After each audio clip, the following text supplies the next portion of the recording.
अस्सलाम वालेकुम मेरे प्यारे दोस्तों, उम्मीद है सब खैरियत ना होंगे। आज मैं बना रही हूँ ब्रेड पालक पकौड़ा, बहुत ही मज़ेदार और बहुत ही टेस्टी सिंपल जी रेसिपी है। उम्मीद है अज की रेसिपी तुहानू जरूर पसंद आऊगी। ये जो चीज़ां ऐड हुई बहुत ही ज़बरदस्त हुई वा। ब्रेड पकौड़ा बनाने का तरीका जो है बहुत ही सिंपल जहा, बहुत ही टेस्टी। और ये मैं लूँगी 1 कप बेसन का, ठीक है ना। और ये मैं पाऊँगी पालक मैं अच्छी तरह धो ली सी और ये ऐड कर दूँगी। ये मैं छोटा साइज टमाटर लिया वा और 1 प्याज लिया, बारीक चॉप कर लिया। दोनों चीज़ों 1 चम्मच जाएगा सुक्का धनिया और 1 चम्मच ही जाएगा गरम मसाला, पीसिया हुआ गरम मसाला। और ये मैं हल्दी पाऊँगी 1/2 चम्मच और लाल मिर्च का इस्तेमाल करूँगी आधा चम्मच। नमक इस्तेमाल करांगे ये हसबे ज़रूरत।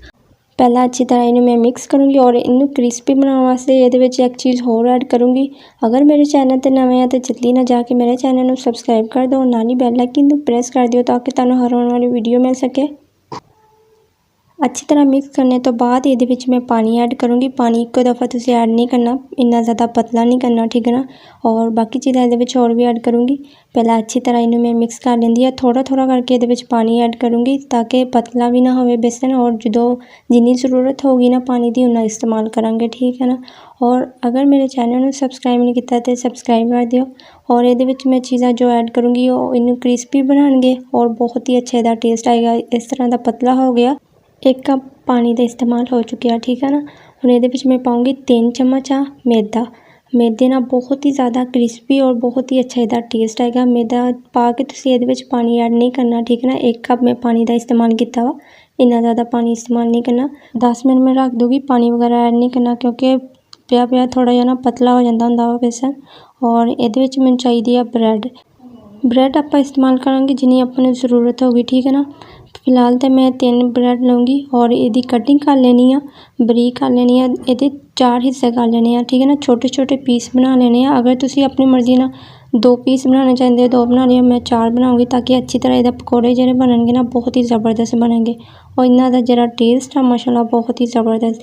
हाँ देखो बहुत ही ज़बरदस्त लगे। सारे मैं ये ऐड कर दूँगी जिन्हें मैं फ्राई करने हो गए, ठीक है ना। और अच्छी तरह इन्हें मिक्स करांगे ताकि ये अंदर आप प्याज पालक जो चीज़ें ये ऐड कीतियां ये नाल अच्छी तरह चिपक जाए और बहुत ही अच्छा इसका टेस्ट आए। हर चीज़ का फ्लेवर आना चाहिए, बहुत ही मज़ेदार लगेगा। और हल्की अग रखनी है, इन्नी ज़्यादा अग ते फ्राई नहीं करने। अच्छी तरह घी गर्म हो चुका वा और अग मैं स्लो की हुई है, ठीक है ना। सारे मैं ऐड कर लूँगी ये और अच्छी तरह फ्राई करने हैं। तुसीं चम्मच वगैरह नहीं हिलाना जिन तक इसका कलर गोल्डन ना हो जाए। कलर चेंज होने तो बाद यदि साइड चेंज करूँगी माशाल्लाह बहुत ही अच्छी लुक आई है दी और बहुत ही मज़ेदार पालक ब्रेड पकौड़ा बहुत ही मज़ेदार बनता है। और बहुत ही सिंपल जी रेसिपी है। आग बिल्कुल स्लो रखनी है ताकि हल्की हल्की आग ते इन्हूं अच्छी तरह सेक लगे और अच्छी तरह क्रिस्पी होंगे तो मज़ेदार लगेंगे। और ब्रेड के अंदर घी ज़रा भी जज़ब नहीं होएगा, बहुत ही मज़ेदार होएगी। अफ्तारी ते रेसिपी बहुत ही मज़ेदार लगनी है, बना के ज़रूर देखियो। और मैं अफ्तारी वास्ते बना रही हूँ मैं भी, तो मैं कहा चलो जी मैं तुहानू भी शेयर कर दिंदी है। बहुत ही मज़ेदार है, मेरी फेवरेट डिश है, मैं तुहानू शेयर की। उम्मीद है तुहानू ज़रूर पसंद आएगी और मैं तुहानू टेस्ट करके भी दिखाऊंगी। बहुत ही ज़बरदस्त है, इसकी लुक माशाल्लाह बहुत ही ज़बरदस्त लगन दी है और टेस्ट इसका बहुत ही कमाल दा। मेरे चैनल को सबसक्राइब नहीं किया तो जल्दी ना जाके मेरे चैनल को सबसक्राइब भी कर दो, नाल ही बेल आइकन का बटन प्रेस कर दियो ताकि तुहानू हर आने वाली वीडियो मिल सके। आ देखो माशाल्लाह बहुत ही खुश्क अंदरों और घी ये अंदर ज़रा भी जज़ब नहीं आया। बहुत ही मज़ेदार, बहुत ही क्रिस्पी और बहुत ही जूसी जी होने हैं, बहुत ही मज़ेदार। अपना बहुत सारा ख्याल रखियो। फिर मिलेंगे नवे चस्के दे नाल, नवी रेसिपी दे नाल। ओके अल्लाह हाफिज़।